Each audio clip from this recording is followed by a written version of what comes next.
The First Crusade: Faith, War, and Transformation. In 1095, a movement began that would shake the world. Ordinary people, farmers, craftsmen, mothers, and even children, abandoned their homes and marched east toward a land most had only heard of in sermons. They were not soldiers.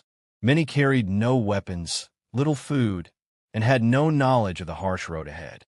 Yet they went, driven by fear, hope, and above all, faith. What belief could move entire communities to walk thousands of miles through hostile lands into danger and war? What promise was so powerful that men and women were willing to die for it? This is their story, a story of devotion and destruction, courage and contradiction. It began with a single call to arms from a distant pope and became one of the bloodiest and most transformative movements in history, the First Crusade. The Mediterranean on the eve of the Crusade. The late 11th century Mediterranean was no unified world, but a mosaic of rival powers. Three great civilizations dominated. Byzantium, heir to Rome, still stood as a Greek-speaking Orthodox empire, but shaken by defeat at Manzikert in 1071, where the Seljuk Turks crushed its armies and seized Anatolia.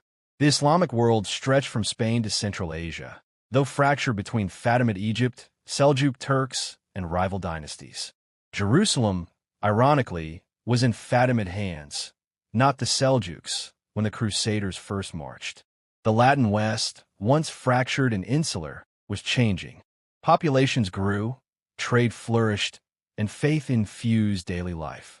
Pilgrimages to Rome, Santiago, and Jerusalem became common, while Italian merchants and restless knights looked outward.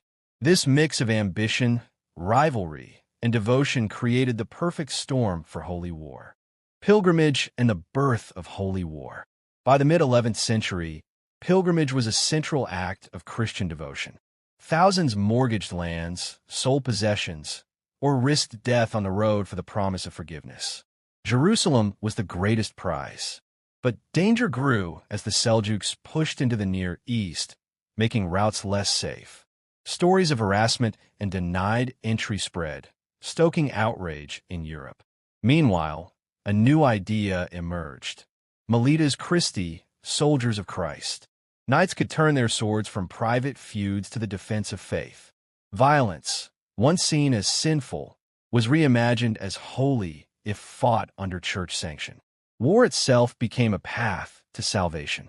Urban II and the Call to Crusade, 1095. In November 1095, at the Council of Clermont, Pope Urban II transformed these ideas into action. Responding to Byzantine appeals for help against the Turks, he called Christians to take up arms, not as mercenaries, but as pilgrims with swords. He promised forgiveness of sins, eternal reward, and the chance to reclaim Christ's holy places. Reports, many exaggerated, of atrocities in Jerusalem stirred his audience to tears and fury. Chroniclers remembered the crowd erupting with a cry, Deus vult, God wills it. The crusade had begun. The People's Crusade, 1096. Before Europe's nobles could organize, thousands of peasants and minor knights set out, led by fiery preachers like Peter the Hermit. They carried faith, but little else. Families, livestock, and carts clogged the roads.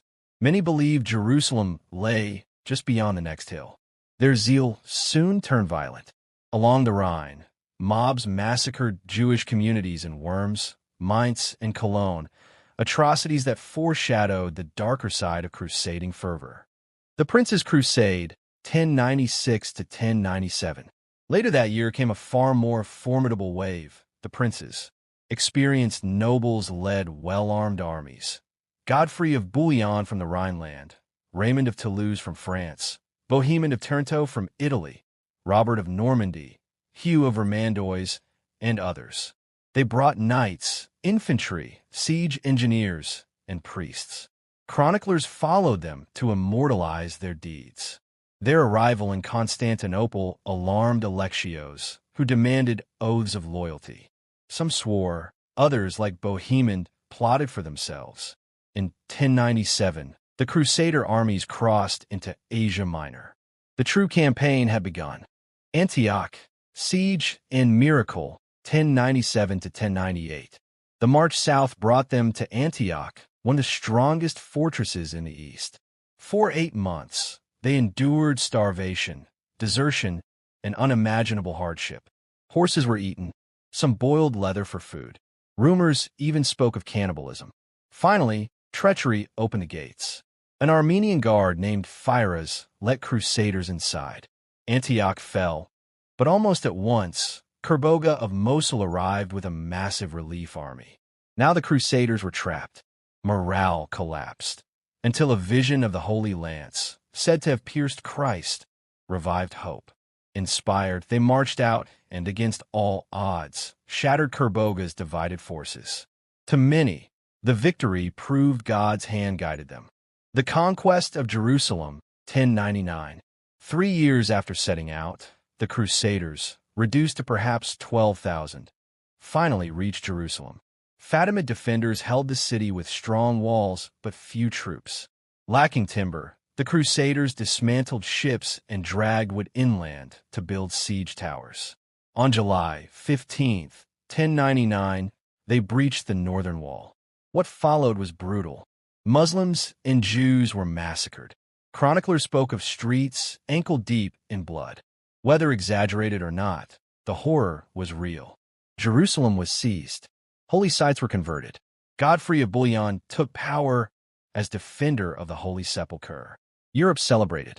The Islamic world reeled. The Crusader states and diplomacy. The victors stayed, for Crusader states emerged. The Kingdom of Jerusalem, the County of Tripoli, the Principality of Antioch, and the County of Edessa. Known collectively as Outremer, lands beyond the sea, they brought European feudalism to the Levant. The Second Crusade, 1147 to 1149. The spark for the Second Crusade came in 1144 with the shocking fall of Edessa, one of the first Crusader states, to Zengi, the powerful Atabeg of Mosul and Aleppo. Edessa had long served as a vital buffer for Antioch and Jerusalem. Its loss shook Christendom, raising fears that the fragile Crusader foothold in the east might collapse altogether. Pope Eugenius III quickly called for a new crusade, but enthusiasm only caught fire thanks to Bernard of Clairvaux, the famed Cistercian abbot. Through fiery sermons, he promised even greater spiritual rewards than the First Crusade, urging nobles and commoners alike to take up the cross. This time, kings themselves answered the call. Louis VII of France and Conrad III of Germany marched at the head of their armies, raising hopes for a decisive Christian triumph. But the campaign soon faltered. Both armies suffered staggering losses crossing Anatolia, weakened by poor planning, scarce supplies, and constant Turkish attacks. By the time the forces reached Jerusalem, they were depleted. In 1148, the leaders made the fateful decision to attack Damascus, a city that had often cooperated with the Crusaders. After just 4 disastrous days, the siege collapsed in humiliation. The Levantine campaign failed, but elsewhere the crusade found mixed results. Northern Europeans attacked pagan groups in the Baltic, and crusaders in Portugal seized Lisbon from Muslim rule. Yet the debacle at Damascus convinced many Muslim leaders that compromise with the Crusaders was futile, an outlook that paved the way for future unification under leaders like Saladin. Zengi and Nur al-Din, the Muslim revival. For Muslims, the fall of Edessa was not only a victory, but a turning point. Until then, responses to the Crusaders had been fragmented by political divisions. Zengi changed that. He framed the struggle as jihad, a religious duty that transcended rivalries, and won acclaim as Islam's defender.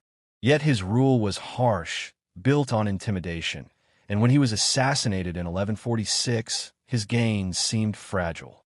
His son, Nur al-Din, inherited Aleppo and proved far more visionary.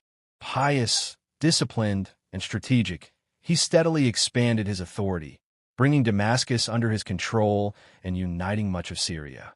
He built schools, hospitals, and charitable institutions that strengthened Sunni identity and bolstered loyalty.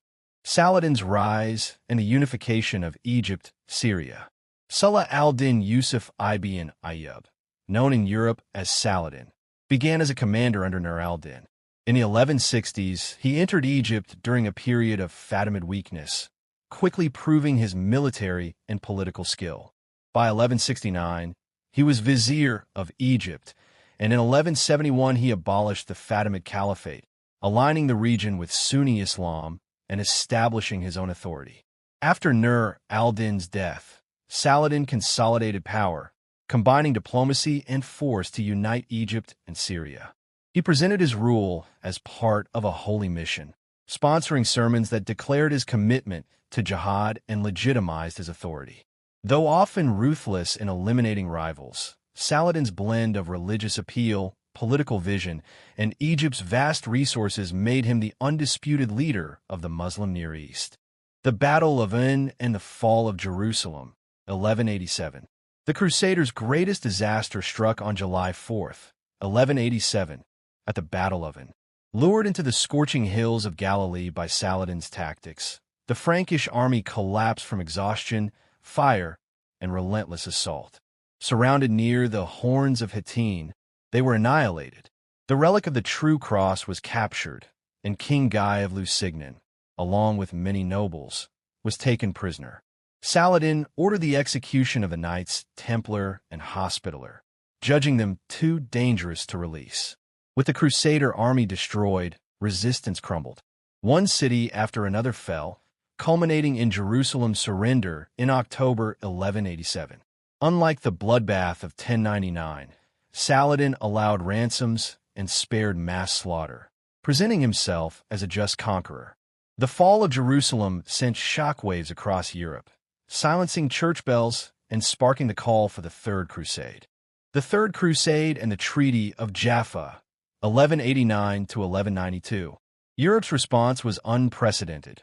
Richard I of England, Philip II of France, and Emperor Frederick I Barbarossa all took the cross. Barbarossa's massive German army collapsed when he drowned in 1190, leaving Richard and Philip to lead. After the brutal siege of Acre, tensions split the Allies. Philip returned to France, leaving Richard to face Saladin alone. Richard's military brilliance shone at Arsuf, where he disciplined his knights until the perfect moment, crushing Saladin's forces. Yet despite victories, Richard never marched on Jerusalem. Fear of overstretched lines and lack of reinforcements led him to secure the coast instead. Women in the Crusades, queens, nobles, and camp followers. Though often absent from chronicles, women were active throughout the crusading movement. Queens like Eleanor of Aquitaine traveled east, wielding influence and controversy, while Melisende of Jerusalem ruled as regent, demonstrating the political power women could hold in the Latin states. At times, women even took up arms. Chronicles record women firing arrows, throwing stones, or defending cities under siege.